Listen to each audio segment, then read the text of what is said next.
Hey everybody, welcome to another episode of Family Campfire. We have on the panel tonight Mr. Tar Heel Diggin, Mr. Diggin Freedom, Mr. Super Drew, and the lovely Sandy's Passions. Our guest tonight is Al Fu. Unfortunately, he is not with us at the moment. Hopefully he's able to join us shortly. If not, we'll be having the chat with Al. And hopefully he'll be able to get on here and we'll get to talk to him about some stuff. But anyway, I'm going to start it off. Since everyone on here has been interviewed in some way, we have a little bit of history about people, but I know, Matt, Tar Heel Diggin, you have some things that have come up recently that you've started doing, and I want to give you a chance to talk about those. So if you want to, you can talk about this great giveaway you're having and what brought it about. Sure, Utah. Thanks, man. I just recently uploaded a video for a contest, and it is a youth video contest. And I really want to focus on getting some of the younger folks involved in metal detecting. I think it's a great family activity, and I posted this video last night. Basically, anyone 17 and under can enter with their parents' permission. All the rules are laid out in that video, so just go to Tar Heel Diggin on YouTube. You'll find my latest upload. And I was able to partner with Calico to provide some great prizes. And in fact, the grand prize, the first place for the best youth video, is going to be this MindLab Go Find 20 right behind me here. So I'm very pleased to be giving that metal detector away. It's a wonderful starting unit, especially for a youth. I was given the opportunity to test drive a Go Find 40, and I really liked it. It feels really light in my hands, but it's definitely not a toy. It is a true metal detector. So I'm very pleased to be teaming up with Calico on this giveaway. They've been very supportive. Go to that video if you've got any questions on how to enter. Get your kids entered, your nieces, your nephews, your neighbors' kids, whatever it takes. Let's get as many entries as possible, gang. It's all about getting these kids involved. Let's get them away from the TV. Let's get them away from the iPad, the telephone. Let's get them out metal detecting. Exactly. Get the younger generation involved now in saving history and learning history, and it'll be a better place for everyone. Anything happened recently that you haven't made a video of that you could share with us? Any finds that you found that are intriguing? I've got a few things that I found last weekend. The weather let up. It's been awfully hot here in North Carolina, but the weather let up just a little bit, and I'm going to put a video together. Hopefully I'll have it up by this coming weekend. There were no spectacular finds, nothing worthy of showing you tonight, but I'll have something, a few coins and a few relics that were dug that means something. So I'll put that together for next weekend. But right now my focus is on this contest, this youth video contest. Oh yeah, it makes me wish I was 17 again. I've got entries rolling in already, so I think it's got over maybe 350 views on YouTube at this point, so I'm expecting a pretty good response. That's awesome. I'm really surprised. Well, not really surprised. It's amazing to see how much the companies are backing you up on it. Like Calico and MindLab, they're actually supporting you doing this, which is awesome.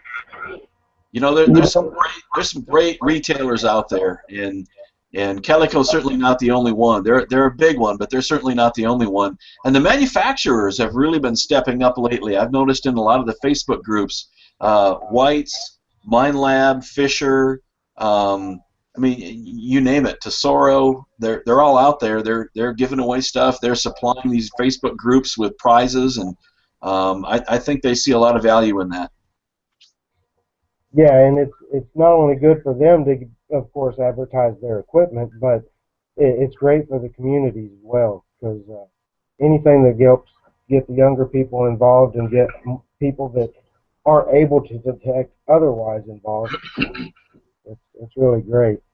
Um, I know I went out hunting with the machine that I got from NC Digger and Digging Freedom. Um, I went out digging with it the other day, and of course, mostly what I found was just can slaw and junk. But one thing I found was this, which at the time was a what's it. I had no idea what it was. It is hollow. Otherwise, I would have initially thought bullet, but no, it's just a little round thing. Which I was thinking, wow, what is it? What could it be? What is it? Luckily, with a little bit of research and a little bit of asking on Facebook and some of the Facebook groups, I found out really quick from people that weld that it is a welding tip from a MIG welder. Um, but it's just goes to show you, you find all kinds of stuff where you least expect it, and that that was my find for the day on that. But otherwise, I haven't been out yet. I'm going out on Wednesday with a fellow detectorist that I met on a Facebook group that lives close by, and hopefully we'll have some good hits there. I know I'm looking forward to it anyway. Um, Frank, did you have anything? I know you said you hadn't been out recently, but I know you said there was also a find that or two you could show that wasn't wasn't out for everyone to see already. Well, I've got a few. Um, it's been about 3 weeks, a month before I actually have been able to get out there, and it's unfortunate because I got some great places. It's just the weather hasn't been cooperating, and when you got private permissions and the ground's saturated, you got to have respect for that property because if you go digging in that property, you're just going to dig up a big mud hole, and you can lose that permission. You got to have some common sense too. So um, I've been kind of delayed, but I can show a couple things, and some of these were in my videos. I really didn't elaborate on them, so I'm going to go over a couple of them. The first one I'll show is from that hotel site, and it's a piece of glass, believe it or not. I want you to see how thick it is. This was part of the entrance door glass, and it's almost a translucent black, has a little pattern on it. But these are the kind of things that you unexpectedly will find when you dig a hole, and all of a sudden something like this pops up, and you go, oh, it's a piece of glass. This is why you want to wear gloves too, because believe me, this could have cut me pretty good. But you don't think about what the significance is until you get it home, you clean it up, and then you think about it. You go, what was this doing there? And then you realize this actually was part of the entrance door glass, because back then they had ornate glass doors. So that was kind of a neat find. Another one I have, this is one of the best ones I have because it really is significant. And hopefully it'll show up on this. It's a drinking water plate. So this was at the school site that I was at, that I dug this up. And this was to certify that the well that they had in 1932, it has the date on it, was certified as being safe and drinkable.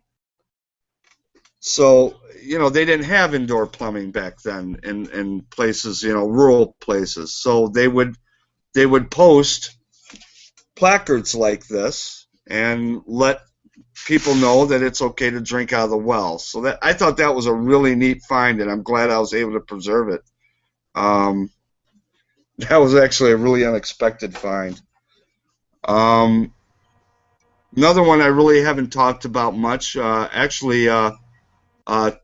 Tom, Mr. NC Digger, he did the research for me. Is this baffle for a wood stove, and that was from the school. So this was part of the original wood stove that they used, and this was round and it had a flap around and a stem, and you basically just did this to control the heat. So credit to him because he figured out what it was. I was like, what the heck is this? And immediately he researched it and found it for me. So that was kind of cool. And here's a base of the stove that baffle went to. And the people that look at this stuff and they go, that's just a piece of rusty iron and stuff. And to some people it is, but to me it's history. And it tells a story kind of about that school and the conditions they lived under, and that's what makes it fun for me. That's what I enjoy. So. Yeah, it's really neat if you ask me, because it shows exactly the difference in the time periods from things that they had to do back then that we wouldn't think about now. I mean, Right. They had to have wood cut and bring in wood and have it all ready and all that just to get heat, which is Exactly. really, Exactly. So if you can imagine, back then in the day, there was probably one kid assigned that, every day had to get the wood and had to put it in the stove, and they're probably going, oh, I'm the wood guy today, or whatever, just like the guy Yeah. that, when we were kids that had to wash the chalkboard, Oh, yeah. Clean out the erasers. Oh, Exactly. So, it's kind of neat when you uncover this stuff and you do the research and people are helping you do, and that's what's really cool about this community too, because you may not know what you found, and then all of a sudden someone knows it or knows how to find it, and now you've just gotten a quick education. So the next time around, you're going to know what that object is if you run across it again, or you'll recognize it in someone else's video.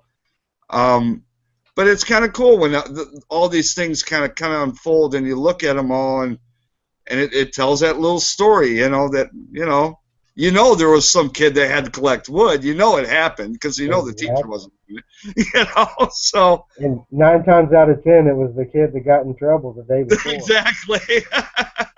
Had to clean the ashes out and all that, and I found pieces of coal and things like that there too. So I'm sure they ran on both things. They probably ran on wood and coal, depending on what the supply was. But I found real huge chunks of coal from that school.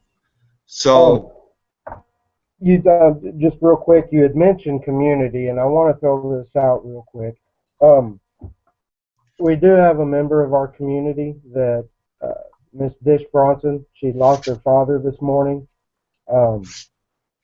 I do want to put it out there for people to not really to give her condolences, because I'm sure she's overwhelmed with that part of it as it is, but do keep her in your prayers and your thoughts. She could definitely use that, her and her family. So just remember that, and remember, we're just a big community is all we are. So anyway, moving on. Didn't mean to harsh the mood. I just wanted to throw that out there, that prayers and thoughts for her and her family would be appreciated. No, I think that's well said, Utah. The timing was a little off, but I meant to do that at the beginning of the show and totally didn't think about it. But anyway, I do. Drew, is there anything that you found recently? I know you recently went hunting with a fellow detectorist as well. Did you find anything exciting? Well, I got together with Two-Tone Joe on, let's see, Saturday afternoon, and it was the only day that it hasn't rained here in the last couple weeks. So we went out detecting, and I did manage to cross one thing off on my bucket list. I found my first ever makeup compact. Oh wow. Yeah. It wasn't super, nice, ornate or anything. It was probably 20 years old, but it did still have the makeup in it, and it did still have the name, so we could do research on it. Right. But yeah, technically it's a compact, and I'm going to count it as one. you know. Yeah. And yeah, this was the permission that I got at my friend Tom's house. This is where my girlfriend lives, and I also was there about a week and a half ago, where I found my first ever token, and this is from Cedar Point, an amusement park in North Ohio. And the token commemorates the 100th anniversary of the amusement park. So this token was made in 1970, and that was the only time that this could have been purchased at the amusement park.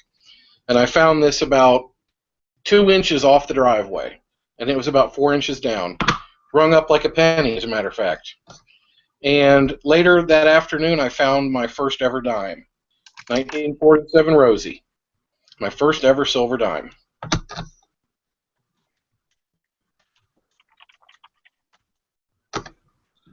Sorry, I was trying to click on the microphone there. Um, that is really cool. You got a few bucket list items in the same day then. Yeah, I got 2 bucket list items the first time out, and then the second time last Saturday, I ended up getting that compact. And Two-Tone Joe, he was using a CTX, and we think we've got that yard pretty much cleaned out at this point. We both came home with, a pocket full of clad and a bunch of garbage, like we always do. But we think we've got that yard pretty well cleared out.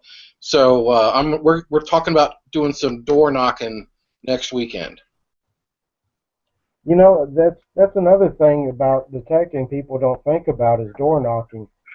That's actually a huge part of getting permissions if you choose to do private property hunts. Um, do you guys have business cards made up that you're planning on using, or just trying to find people that are outside, or? You know what? That is really funny that you should ask me about that, because I was on Vistaprint.com just today designing my business cards.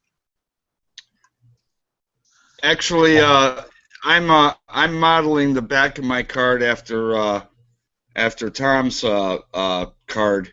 He has that nice code of ethics Yep. that I think people need to see when you hand them out, because you can't help but read them. And I really like the way he has his card designed, and I'm designing mine in the same design. Yeah, I'm doing the same thing, Frank. I don't have to. Yeah, I'm hoping I don't have to pay Tom any royalties. Yeah.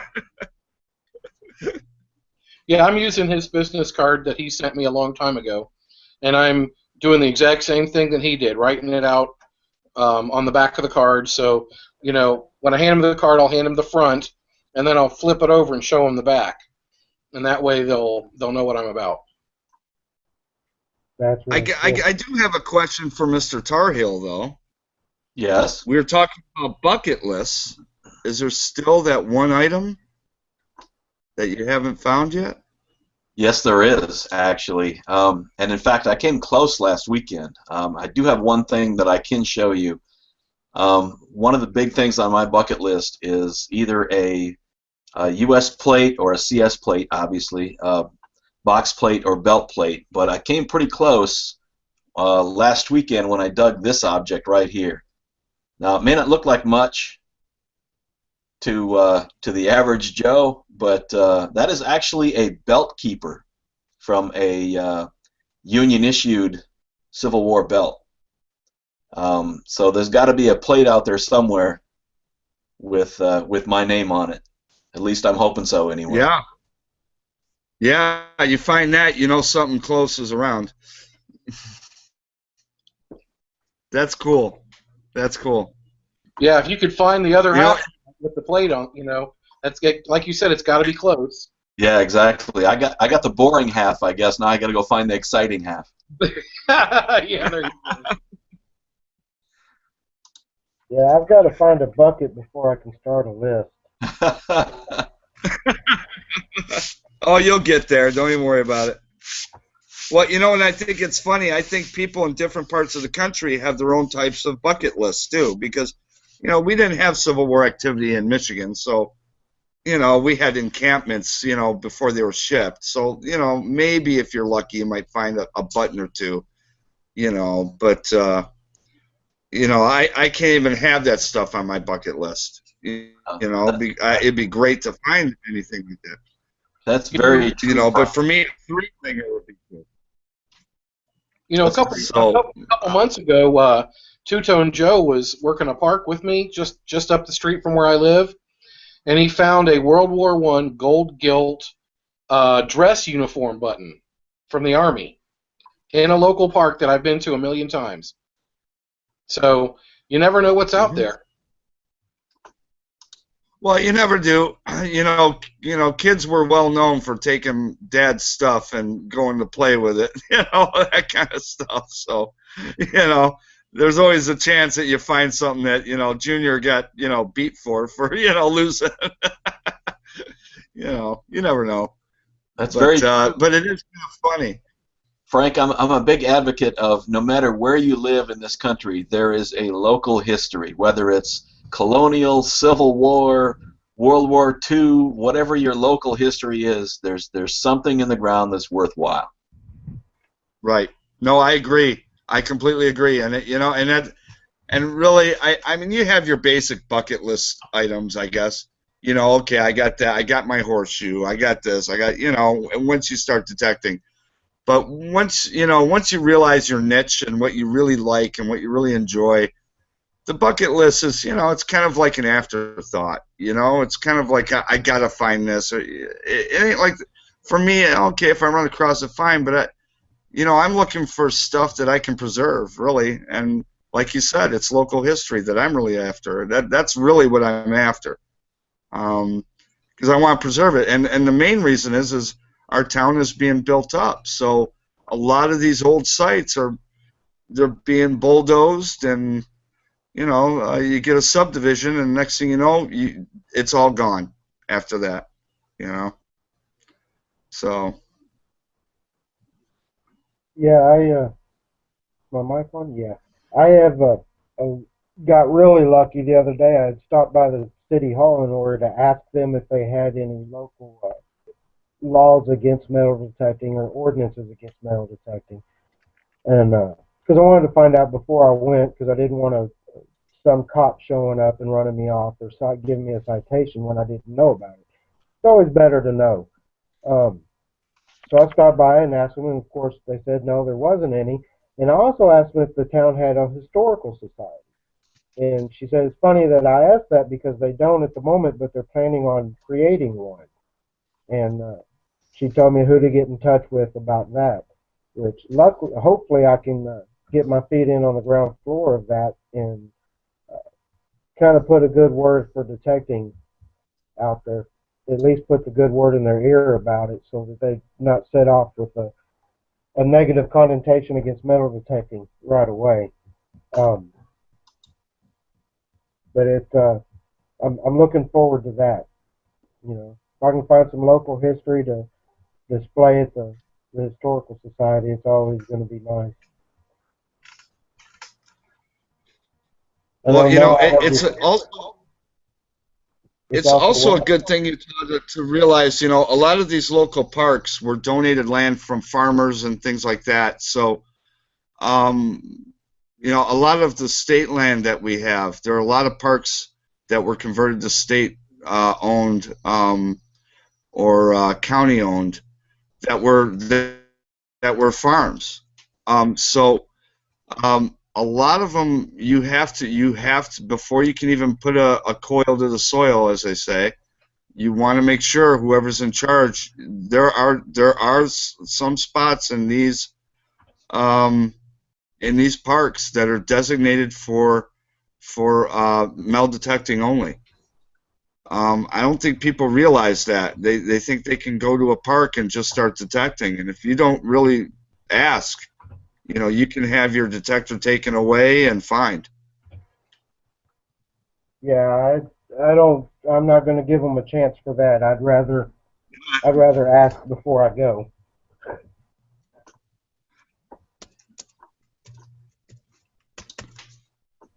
Because that's one thing I don't want to do is lose the detector I just got. That's for sure. But yeah, I still have everything on my bucket list, although I'm pretty sure I'll be able to find most of it pretty quickly since I do have the right machine and pinpointer for it now, especially the pinpointer. I know it can find large scents, so hopefully it'll find me some large scents. In case anybody didn't know, I do have the Garrett Pro pointer. That's not your normal Garrett Pro pointer. I mean, yeah, it looks just like the normal one, probably acts a lot like the normal one, but this Garrett Pro pointer was the Pro pointer that Mr. NC Digger used when he found his 10 large cent coin spill that he graciously gave me. So, like I said, I know it can find large cents. It just has to find me some of them. And I do have to tell you, the whole detector, that was Tom's idea. He asked me about it, and he said, would you like to contribute with it? And I said, you know what? Hell yeah, I'll do that. So, all the credit goes to Tom on that one. I thought that was a great idea that he came up with. And he threw you a bunch of extras too. You're lucky. You got like the grand prize. Yeah, I definitely did. It was basically the whole package. I also have since then there's a Swansea Searcher from YouTube is also he's also sending me something that I should end up getting here probably any day. He sent me the Garrett's Finds pouch, and he also told me that in that Garrett's Finds pouch was my first Doug Silver. Sure, Now, that's cool. See, the only granted, thing I didn't. Tom Granted, forgot. The I only didn't thing Tom dig it, but he forgot. did. I'm sorry. Go ahead. I'm just saying. Granted, I didn't dig it, but he did. So See, I was gonna say the only thing Tom forgot was the fly fishing vest. yeah.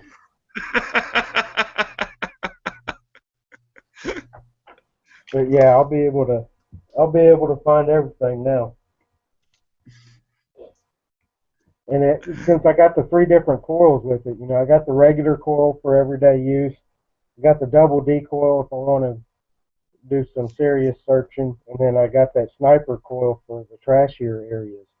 That I'm pretty sure that sniper coil is going to come in handy here on my next trip out with a fellow detectorist.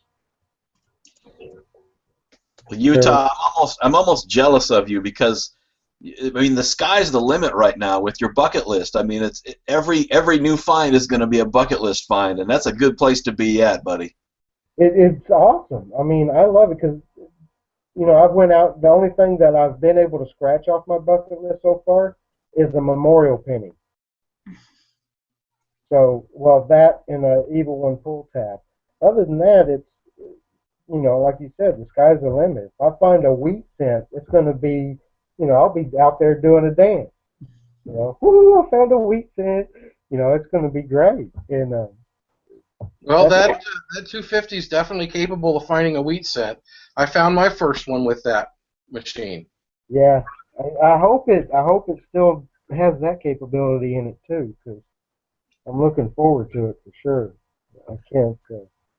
And the day that I quit getting excited about finding wheat scents or something is going to be a sad day for me because it's all history, and if I can save it, I want to.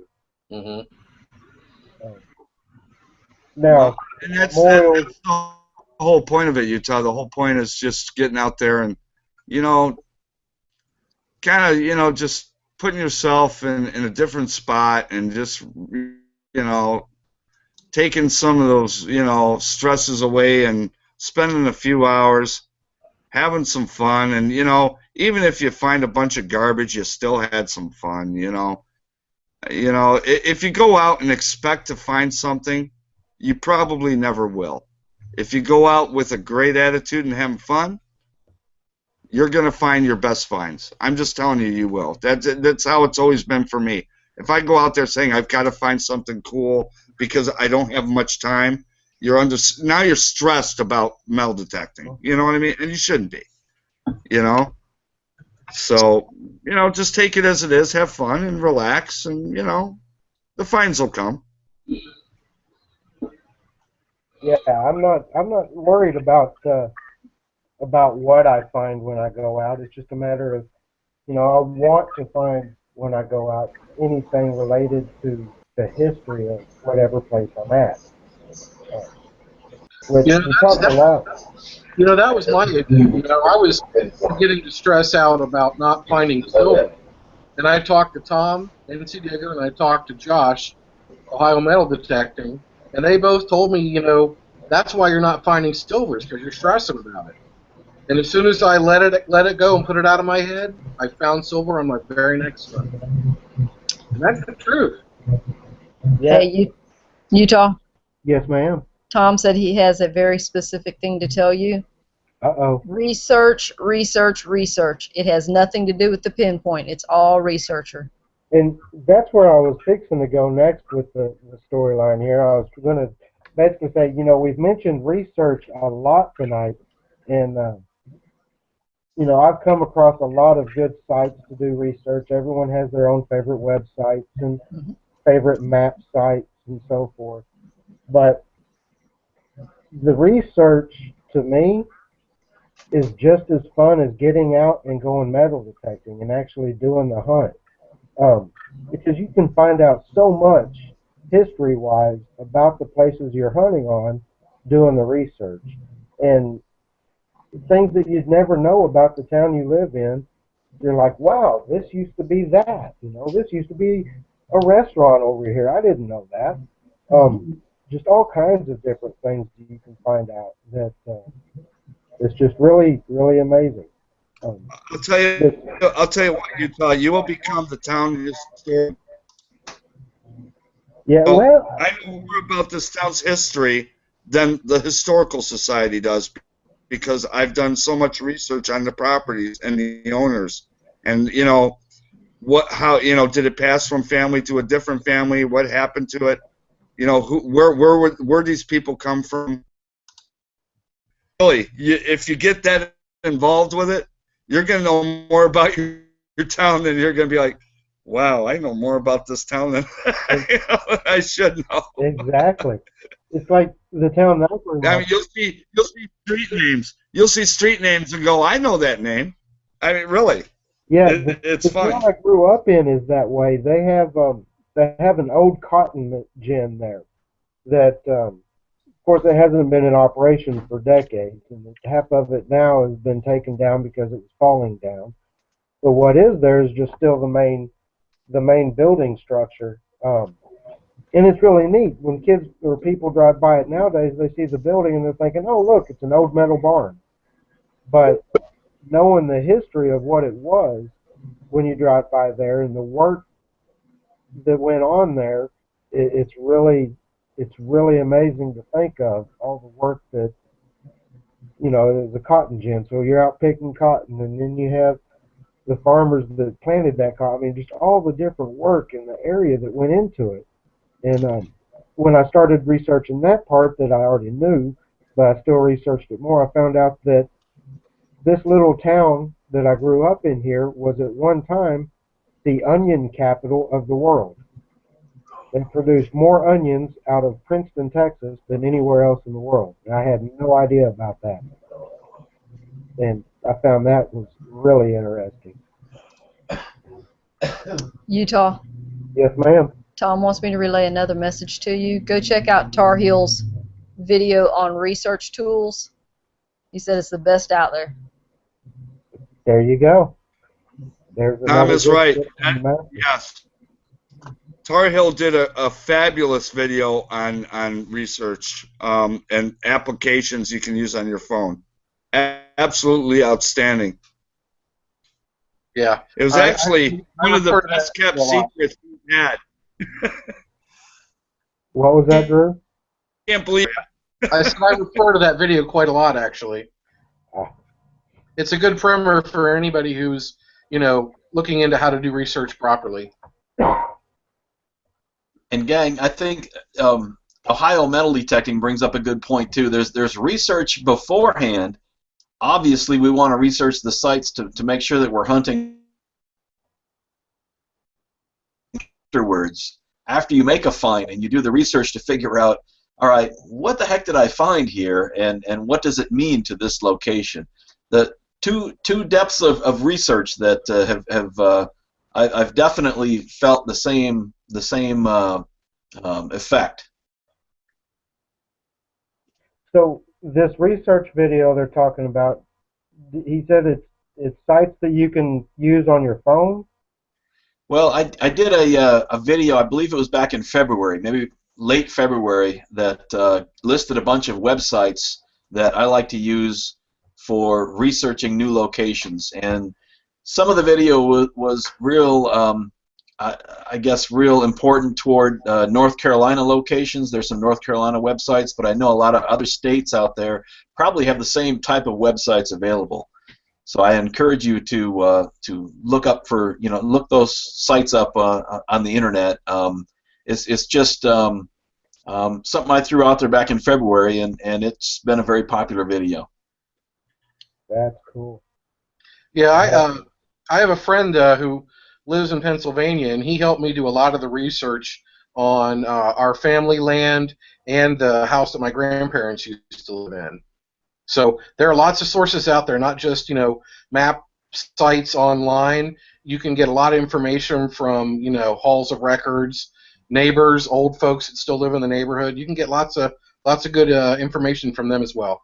And I've always been a fan, Drew. I've always been a fan of the best research you can do is putting your coil to the soil. Once you find a spot that you might like, get out there and get your coil to the soil and do your research that way. That's an excellent way to do research. Yep. Yeah.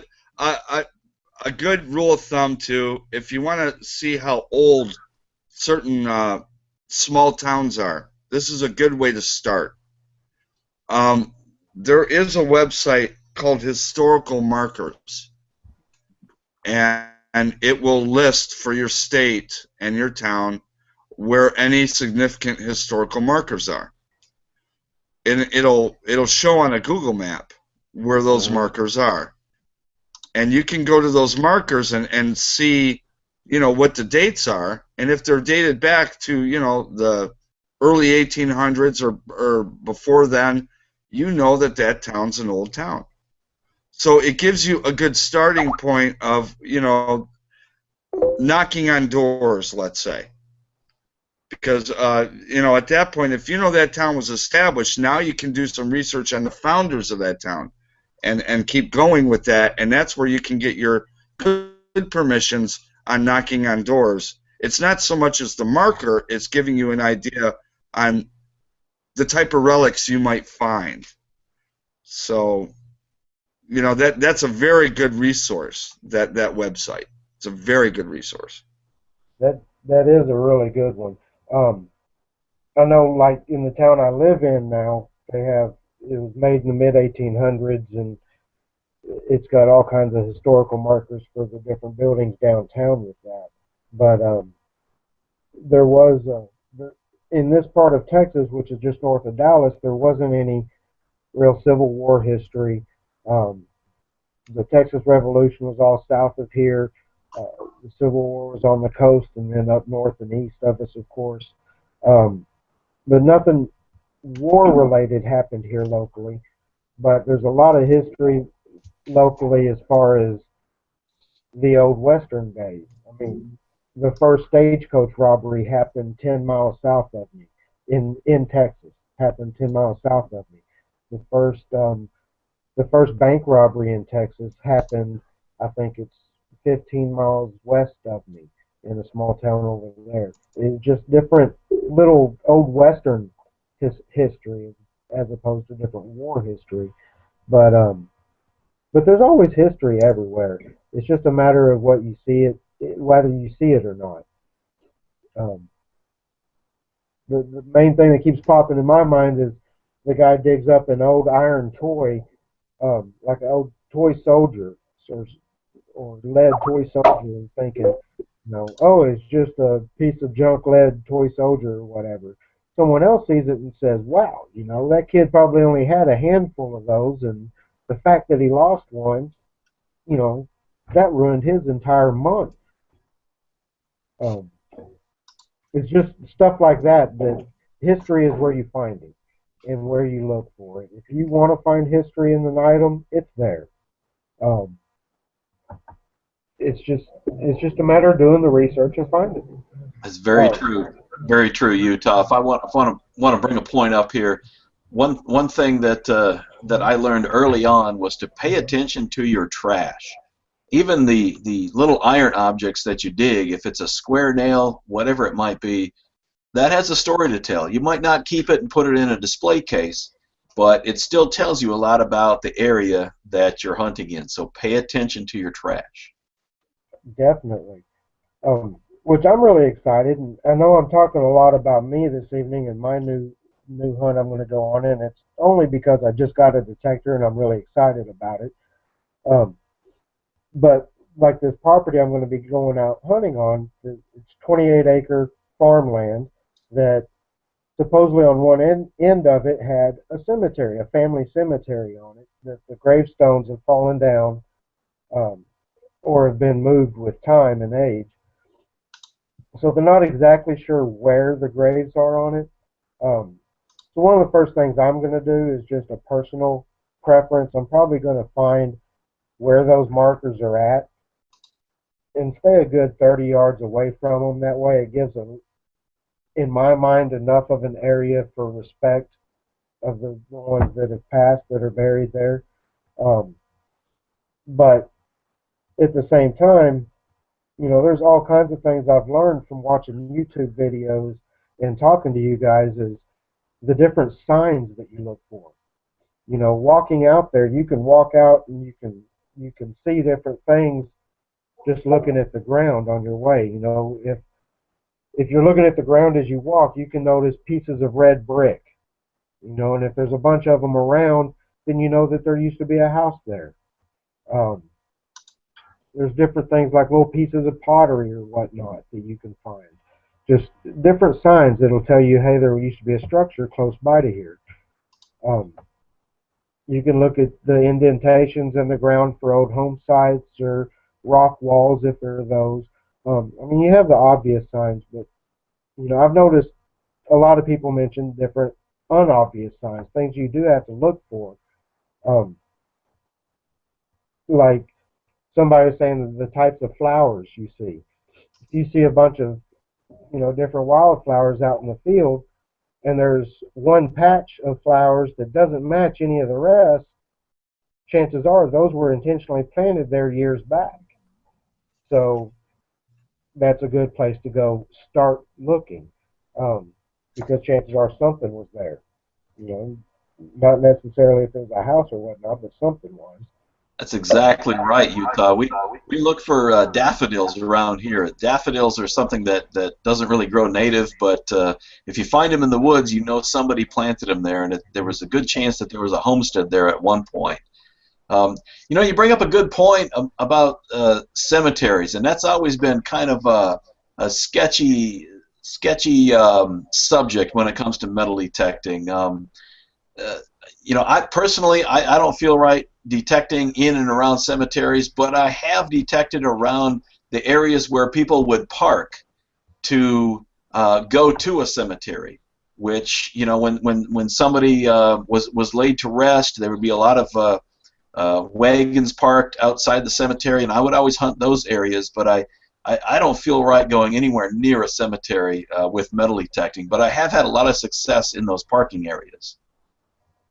Yeah, parking areas to me is totally different, and around cemeteries is totally different than actually being in the cemetery. In the cemetery, that's just wrong. I mean, again, that goes back to the common sense aspect of it. That's just, you know, would you want somebody metal detecting on top of your grave after you're gone? No. Or your loved one's grave? No. Well, don't do it. But definitely around the cemetery, like if there's a church in the field next to it, or you know there used to be a church in the field next to it, and you know people walked that path back and forth a lot, yeah, by all means. Um, and that's going to be another one of the good places to look for. Uh, Anywhere people walk, you know, between the house and the well, between the road and the house, different places. Well, cemeteries are always famous because people are distracted. They've got to bury a loved one, and they're pulling handkerchiefs out of their pocket, and their coins are falling out, and there's a pretty good chance there's going to be some loose change around there. You just have to be very, very careful and respectful, like you said, about where you're hunting. Yeah, I've got a few different things around here, like the houses that are here in town, the old historical houses. The town was established in the mid 1800s, so back then is a little bit different than it is nowadays. All the newer streets in town, between the houses in the back, they have alleys that are paved. So if you go to the old historical part of town, the alleys between the houses over there are still unpaved. And it's just basically a walking alley between the houses in the back, um, which is public land. So you can still hunt the public alleys without the homeowner's permission. Of course, you still want to do it respectfully and fill your hose like you do everywhere, hopefully. And then, but there's not any legal issues there, though. Like there would be on the old historical houses, but you still have the same history in the dirt there. So just different little areas like that that I've thought of about hunting. I have a question for Matt because he's more of the veteran here. Man, when you realize that you're doing this more, not so much as a hobby anymore, but you're doing it more to recover history and things, and that's kind of at the spot where I'm at. And you go through the motions of saying, okay, I need to have business cards. I want to make myself more legitimate as a metal detectorist. Have you considered metal detecting a business? Because I've had people approach me on home sites saying, I want to find my property stakes. Would you be willing to find my property stakes for me?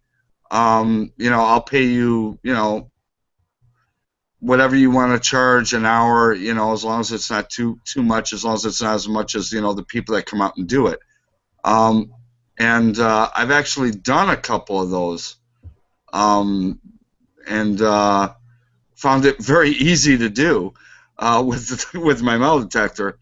And I'm just wondering, have you considered, has that thought come to your mind? Do you think that's something that people who metal detect, if they want to take it to a different level, not just as far as, going out and making it a hobby, but if you make a business card that say, I'm into lost items, things like that. What do you think about that? That's a great question, Frank. I've always felt that the day that it becomes a business is the day that I'm done, because I do this for the history, for the enjoyment. I've helped people out before like that when you're talking about property markers or lost rings, lost jewelry, things like that. But when you turn it into a quote unquote business, that's when I'm done. That's when I lose my passion for it. maybe some will beg to differ, but I'm in it for the history. Um, I don't see it as a business at all. Yes, I do have business cards, but it's not to run a business with. It's to inform people and to leave people some information in case they need to get a hold of me. Right, and that was my question, because that's why I asked it, because it's the more you get, like I said, the more you get involved with it, the more different people approach you with different things, and it's kind of like, if you create a business out of it, now you're a slave to appointments and things like that, and and you feel almost like you're compelled to find something for somebody and all that, and it takes kind of the fun away. Some people, like you said, may disagree because they figure, well, it's a great tax write-off. You can, claim every lunch you had and all your gas receipts and all that stuff. And I can see that point. But in the same token, I'm kind of the same way. It just kind of threw me a couple times when these people just approached me and wanted me to do this, and and they even brought up to me, well, is this a business? And no, this is a hobby. I do this as a hobby. So I just wanted to see what other people thought, especially you, because I know you've been doing this a lot longer than I have. Well, I'm certainly no veteran. I've got 3 years under my belt, so I'm certainly no veteran. But well, you're 2 years older than me. I just threw it out there in the chat too that really it's all about networking, and if you can go find somebody's property markers or look for a lost ring or something like that, it's really to your benefit, because you can help satisfy their needs, and you can network with them and possibly obtain some new permissions. See, and that's exactly how I handled it. It was, I'll help you find it, and they're like, well, I got to pay you for your time. All right, $25 is fine. How about that? And just spread the word that this is what I do, and if people want me to look on their property, maybe to uncover some history that might be on their property, just spread the word. And I actually got 2 permissions because of that. So to me, it's more of an advantage, I think, not to make it a business, to be honest with you. Yeah, I totally agree with that. That's gives you more credibility. You know what I mean? Even with the whole YouTube thing and all that, it's not a business, gang. It's I'm not trying to make any money doing this. It's about your passion and what you want to leave behind. Yeah, exactly. Yeah, Drew, you posted something in the intern earlier. You used to have a job for a surveyor finding property markers? I sure did. Did they use metal detectors for that? Yeah, we sure did. Yeah, Awesome. they were more along the lines of like a sniper coil type deal. We didn't have the great big double D's or anything like that back then. This was in 1984, 1985, and my neighbor, Mr. Myers, was a surveyor, and he needed an assistant, so I signed on, and I did that job for about 2 years. And one of my duties was to find the property markers. I had to do the same thing. I worked for the city where I live, so we would have to do what we called misdigs. So if we were digging up a utility, we had to find that line, and we had what I guess the best way to describe it is a pinpointer, but about 4 feet long. Yeah, that's essentially. And and if you found the cap to a water line or a sewer line, something like that, that's and you could also use it for property markers too. if you needed to. And the only reason we would use those for property markers would be if someone wanted a new service, and we had to determine where the property line was. So we could actually draw out where that line should go. So yeah, I'm pretty familiar with that too. Yeah, I'd say probably. And that's an excellent question. That's actually a huge question. I've heard this like 3 or 4 times, and I'll bring it up in this chat. People say, well, if you're on someone's property, again, they say call misdig if you're going to dig, and a lot of people have problems with that. You have cable lines, they're usually about 4 inches under the soil, and that's cable. Gas line is usually 1.5 to 2 feet. Electrical is about 3 feet down. Sewer is way deeper than that because that's sanitary and the same as water. So if you're really worried about the cable line, because you don't want to cut anyone's cable, and understand your detector will not detect a cable line because it's shielded. You might be able to detect the old coax type, and the only way you're going to do the same signal in a line. But my rule of thumb is I will use witching wands when I go to a property to see where their buried cable line might be, and that gives me a good idea to stay away from that side. I look at where the cable box might be mounted to the side of the house, kind of figure it out from there. If it's buried, if it's overground, then you can definitely see it going to the house. But the last thing you want to do is ruin a permission by destroying someone's cable. Yeah. Last Saturday, the permission that I was at where I was talking about earlier, both Two-Tone Joe and I both found the buried cable line because it was an old coax line that had a little copper line running through the middle of it. So we both found that immediately. Yeah, the one thing after installing cable for a couple years, it comes pretty second nature for me to find it. A good thing to look at is where the main cable box is out by the alley or the street, and then look at where the cable attachment, the little box is on the side of the house. And look at if you look at where they're both correlated, it's usually run right up along the side of the driveway and around in front of the driveway up to the house, or along the inside of the driveway up to the side of the house. They'll go in the straightest line as possible. This one bisected almost perfectly the backyard, right through the middle of the backyard. Yeah. Well, like I said, they'll take the straightest line possible from the box to the house. When I worked for the surveyor, I would say 75% of our jobs were doing property lines for people who wanted to put up fences, because the law says that your fence actually has to be on your property, not on the property line itself. And occasionally we would get jobs for people who wanted to bury one of those lines, the invisible fence for the dog.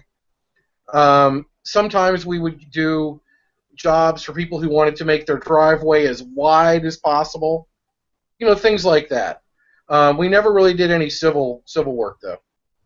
I do want to post this question. What was that? Go ahead, Utah. That's where it's important when you get a permission. Do you have invisible fencing? Do you have cable? Look around before you even put a shovel or a digger in. Observe before you even dig one hole.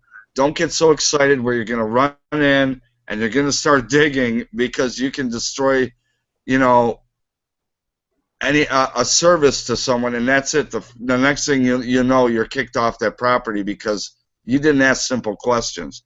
So those are the things you want to ask. It's very important, especially nowadays, because everyone has cable, everyone has internet, and some of them are buried, some of them are overground. So if you ask those simple things, it just may make the whole hunt a lot easier and pleasurable, for the homeowner as well as you. And Yeah, you won't get even invited with back to sprinkler this place lines. if you shoot through their cable line. You won't get invited back. Yeah, sprinklers, same thing. Sprinkler lines, same thing. Yep. Yep. I do want to throw this question out. I'm a Regnet Cockerham from the External wants to know what is the best way to hunt a small plot of land that is partly field, partly pasture, and partly woods. I'll throw that one out to. Let's go with Tar Heel first. Wow, that's a big question.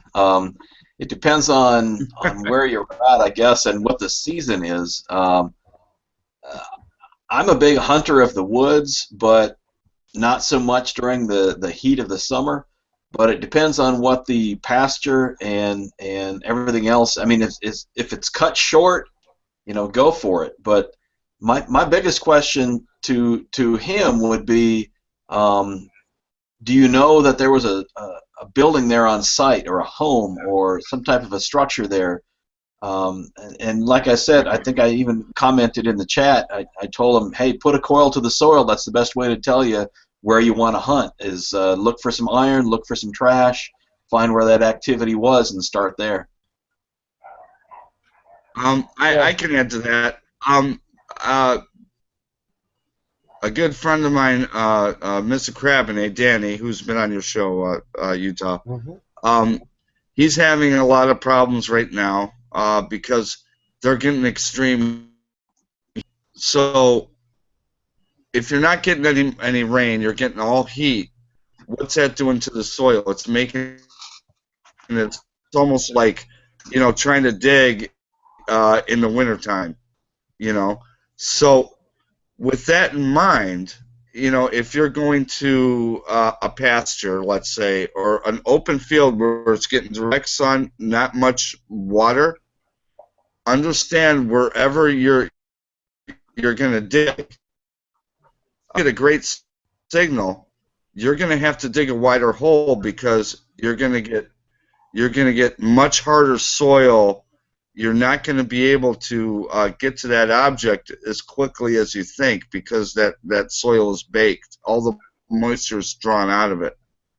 So that's one thing to keep in mind. Look at the type of soil you're digging. I think that's important because if you don't do that and you figure, okay, I'm going to pinpoint, I don't want to make a big impact.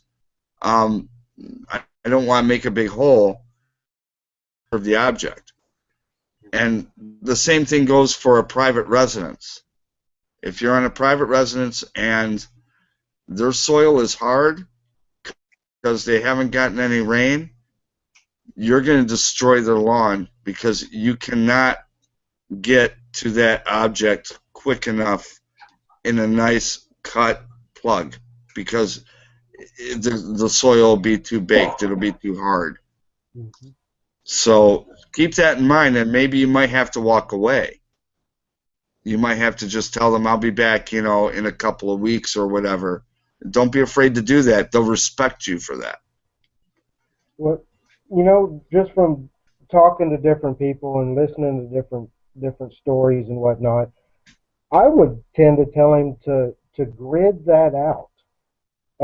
Grid it out in, say, a 20 by 20 foot section, and go from there. Grid out the pasture part of it and do pasture until you get that one done.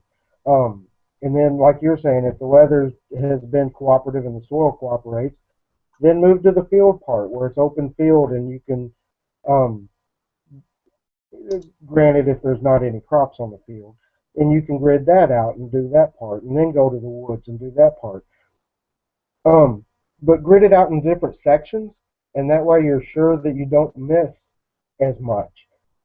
And then in the woods, I would definitely save the woods until summertime, especially if you're in Texas or the South, because it's going to be really hot, and that shade is going to be really nice. But so in the summertime in Texas, at least, or in the South, having that shade will really help extend your hunt periods. But in the same thing, though, grid that part out and look for signs in the woods of something that used to be there long ago, like old trails or old paths. If you have all 8 or 10 inch trees around and you have one area that goes straight through that's little 4 inch trees, then the chances are that that path of where all those little 4 inch trees were used to be used by carriages or a lot of foot traffic or horses or something a long time ago. And that's why the trees are so much smaller in that one area as opposed to anywhere else. So look at the woods you're in and use that to judge where you grid off your sections and what areas you hunt mainly. But yeah, definitely the soil having to cooperate with the area you were in is a definite. You have to do that. I mean, in Texas anyway, I know our soil, we have the black clay mud. And when it's wet, it's really muddy and really super sticky, but it's really easy to dig, and you can cut really nice clean holes with it. But in the summertime, when it all dries out, like you were saying, it's as hard as concrete. I mean, you're almost having to chip away to get a hole dug, and just a small hole at that. And there's not going to be a way to fill it back in like you weren't over there. It's just not going to be possible. So I definitely, in the summertime, I'm not going to be digging in people's yards. But yeah, I would say grit it out just from what I've heard from people. Utah, that's the first thing that I do when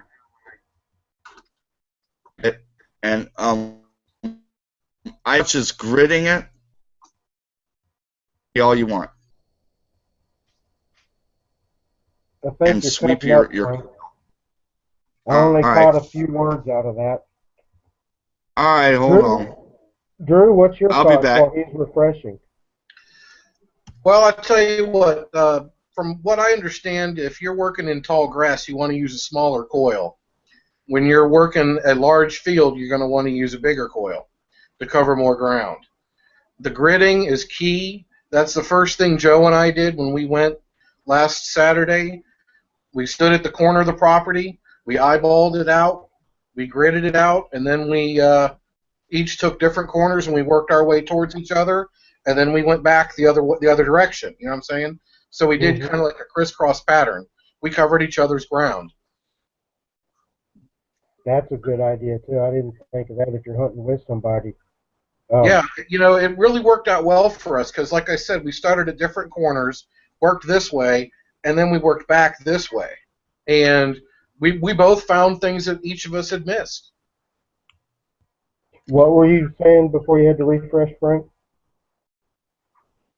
Well, it's kind of funny that Drew brought that up. How many videos have people seen where you see a person going in a park and they go, I've been in this park 4 times and I can't believe I just found this. I've covered it so many times.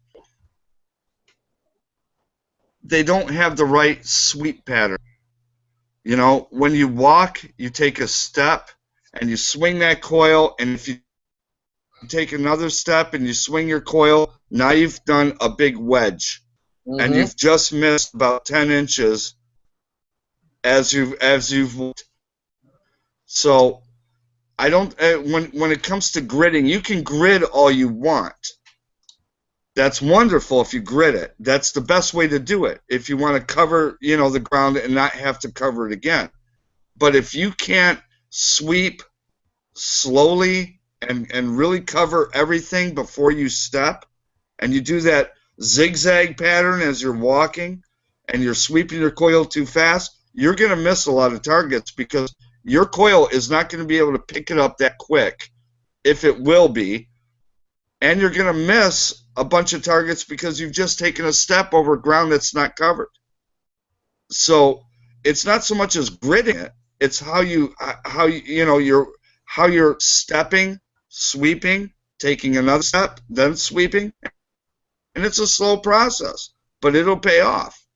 You'll cover all the ground you want to cover and you have permission to the property. So what if it takes you a little longer? You can come back. You know, that's the best way, I think, to do it, because you don't want to go back there and go, how did I miss this? Mm-hmm. You know, and I don't know how many videos I've seen of people go, how did I miss this? I've been here 100 times or whatever, and you're like, yeah, and then you watch, and then when you watch them actually sweeping, you're like, well, that's because you're sweeping your coil way out here, and you're taking a step, and, you know, you're doing it too fast. Yeah. So, you know, be conscious of that. I know it's exciting to be out there and do it, but you got to be conscious of how your machine reacts. And again, it all boils down to what type of coil you have, what type of machine you have, the reaction time it has to show that signal, and the pace you're running. If you're just going to, you know, try to marauder your way on a field, you're going to miss a lot of targets. Mm-hmm. You really will. And people call it cherry picking. You can cherry pick all you want. You're gonna miss a lot of targets. Yeah, I Just was saying. speaking with a fellow detectorist on the phone last night, and he's actually going to be our guest next week. Bob from Bob's Digging It, and we were just talking about random detecting stuff, and he said whenever he hunts, he don't even pick his feet up off the ground to take a step. He'll actually shuffle his feet 1 foot length in front of the other. Is how fast he goes. Not a foot distance, but his foot size. So basically, he'll bring his heel up to his toe and detect in front of him. He'll bring his other foot up in front of his toe and detect in front of him. He said he covers all the ground that way, and he still misses stuff, he says. He said, I'll go that slow, and I'll still go back to a site, you know, 6 months later and find stuff where I know I've already been. But I don't know if you guys remember the old Carol Burnett show, but there was a character that Tim Conway did called Mr. Tudball, and he always did the shuffle, and that's pretty much how you got to metal detect. You got to do the Mr. Tudball kind of shuffle as you're metal detecting. okay. It's just, it really is. It's, you know, and it seems tedious, but really, if you really want to cover that ground, you got to be slow. You got to shuffle. Don't take big, large steps. You know, and remember, you're doing it as a hobby. You know, if you miss something that could be really, really significant, you know, think about that, because you weren't thinking correctly, and you wanted to just sweep it because, you know, you haven't found the signal, and you're just like, okay, I'm just going to do this and sweep, and, you know, I want to go over there because I'm not finding it. Well, maybe part of the reason why you're not finding it is you're sweeping too fast and you're taking larger steps. But I'm going to coin that phrase, the Mr. Tudball effect. I mean, you know, that's what it is. That's awesome, Frank. Man, that is classic. I love it. In fact, you know, I hunt with my MindLab E-Track, and that's not the fastest machine at all. And in fact, if I look down and I see my coil moving, I'm probably going too fast. So I love that Mr. Tudball. Yeah. That's awesome. Yeah, that's actually really good advice. You know, I do find myself sometimes moving too fast, and I stop, take a deep breath, and then just tell myself to go slower. It really is, especially for people that are new to it like I am, because, I mean, I've caught myself going too fast before. In only the handful of times I've been out, I'm like, okay, I got to slow down, I got to check. And then, without fail, every time I do it, I'll find something that I didn't get before. Granted, so far it's been more can slaw, but, you know, at least I got that other trash out of the ground. But it is something. It's really easy to catch yourself if you slow down and pay attention, making the little small mistakes. Even whenever being new to it, even whenever you're swinging, keeping your coil level with the ground, as opposed to swinging it up at the end of your swings. You got to keep it level at the end of your swings, or else it's not going to detect it. So that's another thing I've had to catch myself on doing and pay more attention to when I'm doing it. Um, is there? I got another one for you, Tar Heel. What would you suggest new detectors that are younger, teenage or early teenage year people? What would you suggest them doing first? Would you suggest them hunting in parks, or would you suggest them going out with fellow enthusiasts on property hunts, like private property hunts of their friends, or what would you suggest? That's a great question. I guess when you first get a metal detector, I would suggest going to a public area like a park or someplace that you can go where there's not a lot of trash. If you have a trashy park, that's just going to create problems. You're going to get frustrated. You're going to dig holes and you're going to fill them in a sloppy manner. So we don't want that to happen. I'd recommend getting to an area without a lot of trash so you can learn your machine.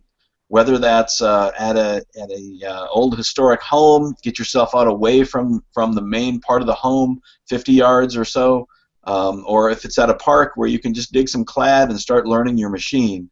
I spent the first probably 6 to 9 months with my E-Track just going to a park and learning the machine. I dug a ton of clad pennies and dimes and really learned what the machine's limits were, and learned a lot about metal detecting in that park, digging plugs and leaving the area look like I was never there.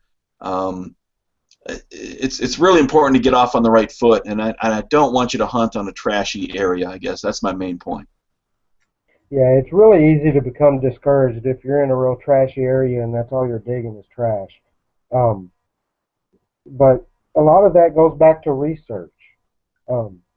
Personally, I would say do the research first before you go out, and do about twice as much research as you had planned on doing before you go out. Finding out that there was an old home there is great, but if you can find out the names of the people that used to live on the property, or the occupation of the people that used to live on the property, you'll have a lot more of an idea of what you expect to find there. You can't go out there and expect to find, tools from somebody that owned a shoe shop whenever the guy was a blacksmith. They're going to be two totally different types of items that you're looking for. So usually do twice as much in research as you planned on doing, and then you should have a pretty good grasp on what you might find there. But if I can elaborate on that a little bit, go for it. I'll tell you what was really helpful for me. What was really helpful for me, I knew, when I bought my AT Pro, I knew that it was a more advanced machine. I knew that just by all the videos I watched or whatever. And I can't say enough about people getting on YouTube and typing in the type of machine they have, and the manufacturer, every manufacturer has instructional videos, even, and there are people that are starting out just like you are. Watch them. I'm not kidding you. I spent, I don't know how many hours watching videos. I watched Tar Heel's videos. I watched, Tom's videos. I watched Kenny Moore's videos. And I wanted to see how that machine reacted, how they were walking, how they were detecting, and once I started to learn the signals that they were doing, I felt, okay, now I'm going to do stuff in my own way. Now I kind of get an idea how it should be used, but now I have to see for myself.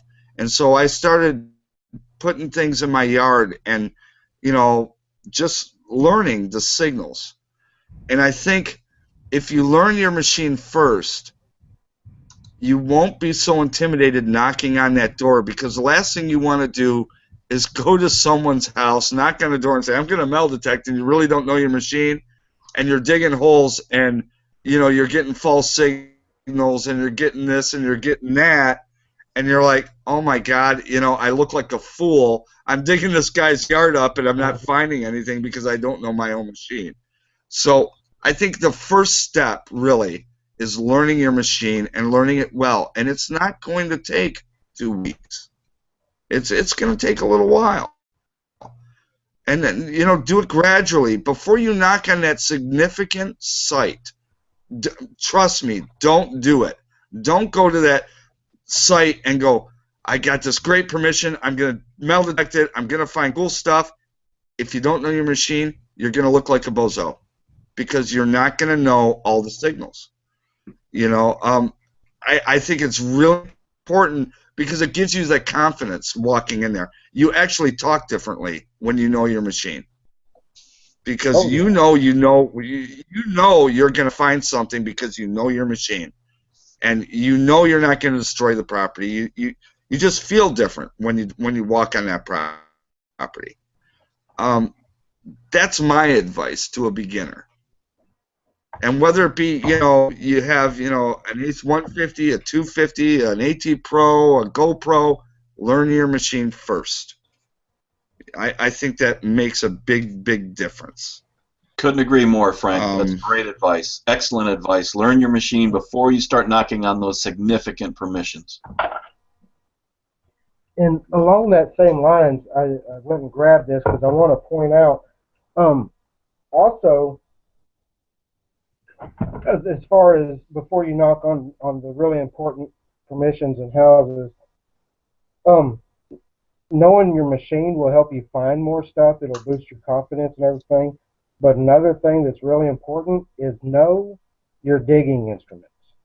Know how your tools cut in the different types of soil and grass and such.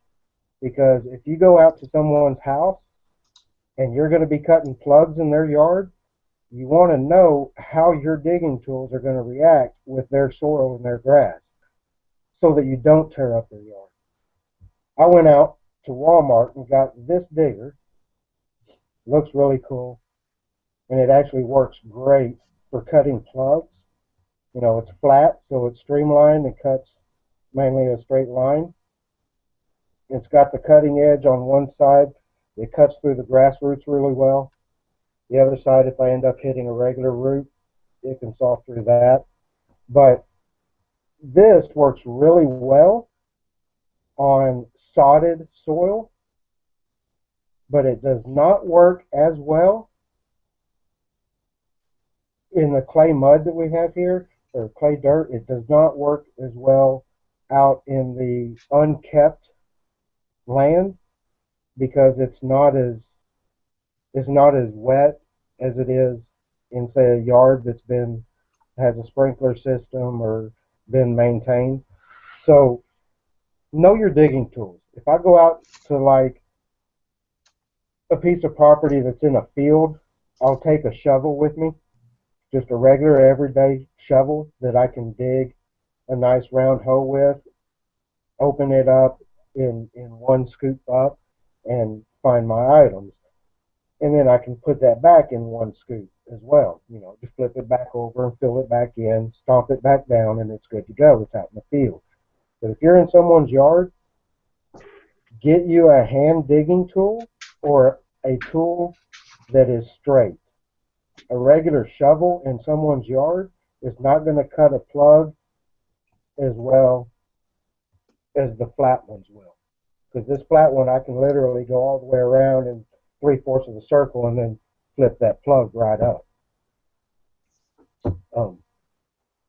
That's the only thing I want to add. I think that's knowing your tools. Knowing your machine, sure, but also know your digging tools. know your machine, know your tools, know how to dig a plug, know how to cut a plug. People will cut a whole plug and then pull it out, and then the next thing you know, now you've got a big yellow ring going around every plug because you've just killed the root system to that plug. So you never want to you never want to cut a complete plug. You want to cut a half circle or a 3/4 circle and flip it, so you at least have an established root system feeding whatever is there. Um, you know, I look at it this: if someone knocked on my door and they said, "Hey, I'd like to metal detect your property," and I was like, "Nah, okay," and I saw them come out with a hand shovel, you know, I would be like, "Yeah, get out of my property. There's no way you're going to town on on my property, with a hand shovel." You just want to be low key. You want to have a good digging tool to do a decent job, and the object is to make the homeowner happy and make it enjoyable for them as well as it is for you. The minute you destroy someone's property just because you didn't know how to dig a plug or whatever is the minute you're going to be that you're trying to establish credibility as a metal detectorist. So be aware of that, because you may not see the homeowner, but believe me, they're out there in the windows watching you. They are. If you think they're not around, they're watching you. They want to see what you're doing. Yeah, I mean, in these digging tools, they have them. Like I said, I got this one at Walmart for like $8 or $9. So super cheap. It's super strong, good welds. You don't have to spend $100 for a good digging tool. You can get it really cheap. So just think about it before you do it and know your stuff. So I would suggest going somewhere like, if you have a park that's not a well-maintained park, I would suggest going somewhere out there and finding different targets to dig. It doesn't matter what it is, even if it is trash, practice digging your plugs before you go out to private property, because it'll save you a lot of embarrassment and overall make your hunt times a lot more enjoyable, in my thoughts. I will tell you that some of the best permissions I've gotten is local. We live around a lot of lakes, so if people live around lakes, there's always a subdivision on a lake that has their own private beach. Those are great spots because no one's probably metal detected those private beaches, and these are subdivision like homeowner association beaches. So if you can get permission from one of the homeowners to allow you to be there, that's all you need, with like a written permission. So if anyone questions you, there's no telling the type of really cool things you can find. You may find coins, you may find rings, you may find bracelets, earrings, all those good things. But then it also gathers interest from other homeowners that may ask you to, or strike a conversation with you where you can hunt their property as well. Mm-hmm. So those are kind of places I look for now. Not so much as the history stuff. I mean, I'm doing that for the history of the town, but for something different, those are great spots. They really are, and they're secluded. You don't have to worry. They're not public beaches, and no one's hunting them. Exactly. It all goes around. I mean, the more respect you take with the land and the property owners, the more permissions that it can lead into. So, Yes.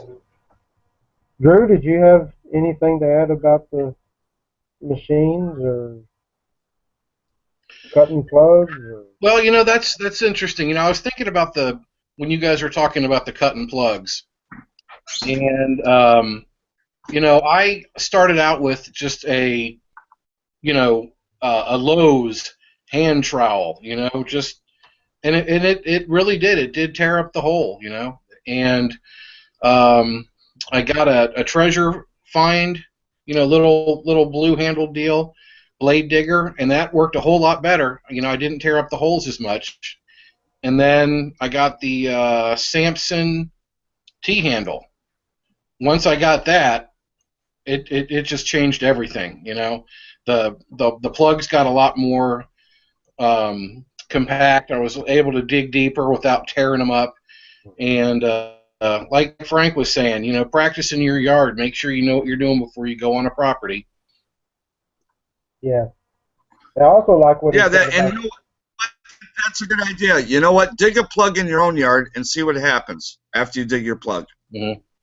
Do it in your yard first Mm-hmm. and see if that's what you want. Yeah, see if you're a homeowner, if that's what you'd want someone to do to you. Exactly. That's a great lesson right there.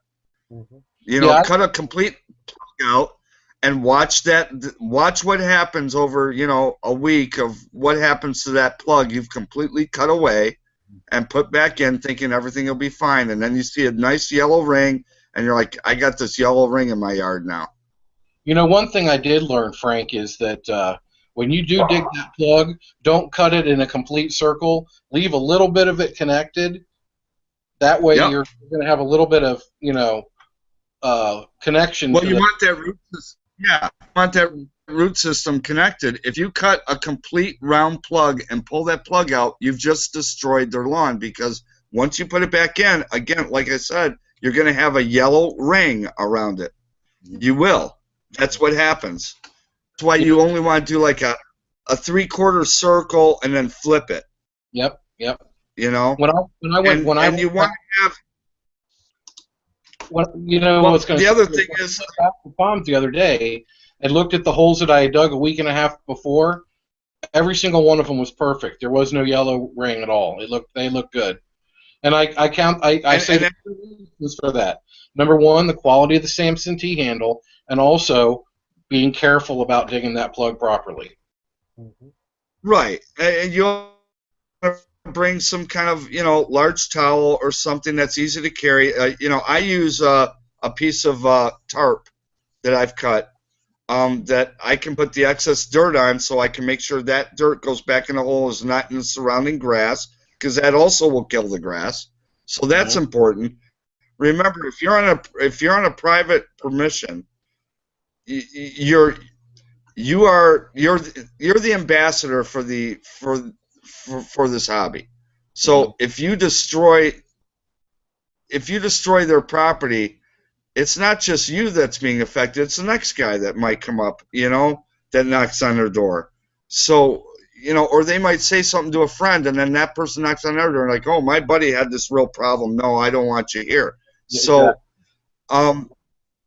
you know, and it's if not you have only excess you. dirt, have It's some. not only you, because you know you could have somebody else that you don't even know go to a property that's, like you were saying, a buddy of the guy who you screwed up their yard. You could screw up a permission for another guy altogether. Right. Yeah. Very easily. You know, and that's why most parks have designated areas, because people have dug holes, left the holes open, or didn't, whatever. People are walking their dogs, or kids are running across, you know, the park and trip in a hole or something, and they're like, okay, enough of this. We're not having this anymore. You gotta get permission even in a park now. So, you know, and that's why Utah said it, and I'll say it again. When it comes to tools, when you come to a private property, the last thing you want to do on a private property is have a big shovel, you know, a piranha or anything like that. You want to be as less intrusive as possible. And if that means it takes an extra 5 minutes to dig the plug, so be it. You know, you don't want these people seeing you dragging around, you know, a 2.5 foot shovel. You know, think about if it was you. You know, I also bring snippers with me. You know, things like these. I bring these with me. Your camera's off. Oh, there you go. Yeah, let me put them on. Let me put it on. This is probably one of the most important tools you will have. You want this in your tools. So when you do dig a hole, and you come upon roots, you can snip them away, and you're not destroying anything. You're just cutting the roots away so you can get to your target. Well, These are very, very. I will say this, Frank. I agree with your point about the shovel. I'm not going to walk up to somebody's property with a 5-foot shovel with a great big wide spade on it, because that just straightens the yard up. But I will make this point though. The Samsons and the Piranhas, they have a very narrow blade, the scoop on them. Right. And if you simply explain to the person, this is as least intrusive a tool as I can use and still get a good plug. And you explain to them, I don't want to use any other type of digging tool because I'm going to tear the yard up. This is going to be the best way to do it. And if they want to see a test plug, then that's appropriate. If you know how to use that tool. And that's why that goes back to what we were saying earlier about practicing. I mean, there's a different, you can use a Samson, you can use a Lesh. Same thing. You'll get the same thing. Mm-hmm. I'm just saying, impression is, you have to remember, when you're walking on, you have to think if this is you. And that's why you have to put yourself in the homeowner's mind.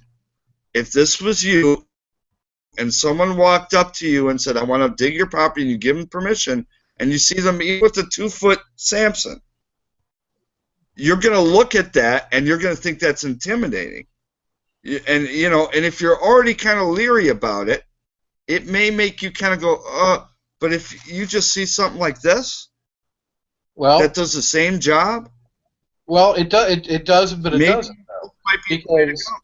It does, but it doesn't though, because if you educate the person as to how that Samson works, I don't know. I prefer to use the Samson when I'm digging a deeper plug. Okay, if I'm looking at my VDI and it says it's a couple inches down, I'll use my hand digger. But if it says that it's 12 inches down, I'm going to use the Samson every time. And you know what though, with me, if I see something, and I've done this already, if I see something that's 12 inches. I'm going to cut a wider plug, I'm going to flip it over, and then I can get to it just as easy. I mean, this is a 10-inch tool. This is going to do just as much as a Samson will. What I'm saying is you have to stand the mindset of a homeowner when they see that. And that homeowner, will look at that and be like, what's this guy going to do to my yard? And so if you can educate them, that's great. But in my experience so far, I have already had 2 homeowners that said, please don't use any big shovels. And I'll immediately show them my hand tools and say, no, this is what I'm going to do because, as much as I understand what you're saying, I can do the same job with this as I would with a Samson. I mean, I understand people love their Samsons, and there's places for them. And if you have a homeowner that doesn't care, that's fine. But again, you can really scare off some homeowners with that tool. You really can, because it is an intimidating tool. I mean, if you look at it, it is. You see some of these videos, people, chop, chop, chop, chop, and they flip the plug, and, they get to the target pretty quickly, and that's really what they're designed for. But for a homeowner, that's a nightmare, to see that. Well, that's all I'm saying. If I run into a homeowner, which I haven't yet, but if I run into a homeowner that doesn't want the Samson, I won't use it. Yeah. I mean, that's just clear as cut and dry. Yeah. But, And that's what I guess the best rule of thumb is, if you have the Samson, you prefer the Samson, then you say, this is what I'd like to use. Are you okay with this? Mm-hmm. And just don't go out there without them knowing. And I guess that's my point. If you go out there without them knowing what you're using, that can cause big problems for you. Yes, it can. It can. Tar Heel, did you have anything to add before we wrap up tonight's chat? No, I'm good, Utah. Great show as always, man. Thank you. And again, everybody check out Tar Heel Digging on YouTube. His latest video is his contest video. You yourself are under 18, or is it 17 now? Yeah, 17 and under. 17 and under. Get in on that video contest. It's a great way to possibly get a free machine out of it. Thank you, Tar Heel, for coming on and joining us tonight. Again, you're always welcome on this panel. I love having you every week if that's possible. If not, I understand that as well. Frank, it's always an honor to have you on. I'm glad you're able to make it this week. I was very happy to attend. Yeah, I understand you do have to take off work to do so, and I do appreciate that and that sacrifice that you make for us. But every time you're on, I learn so much more. So thank you for being on.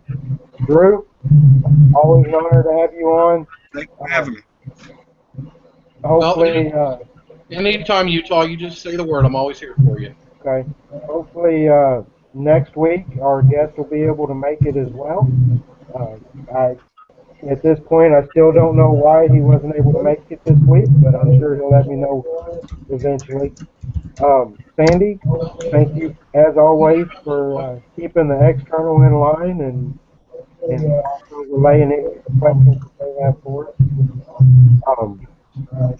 Is there any other external questions before I go?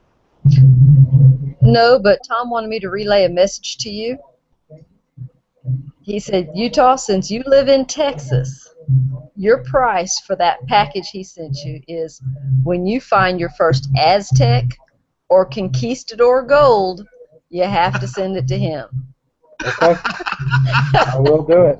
And also let Tom know that I am still doing the research and will be looking for the twin sisters.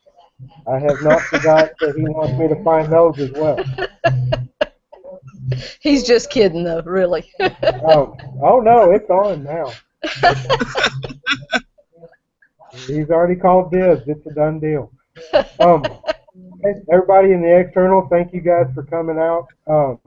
It's always great to have you guys out there and watching us.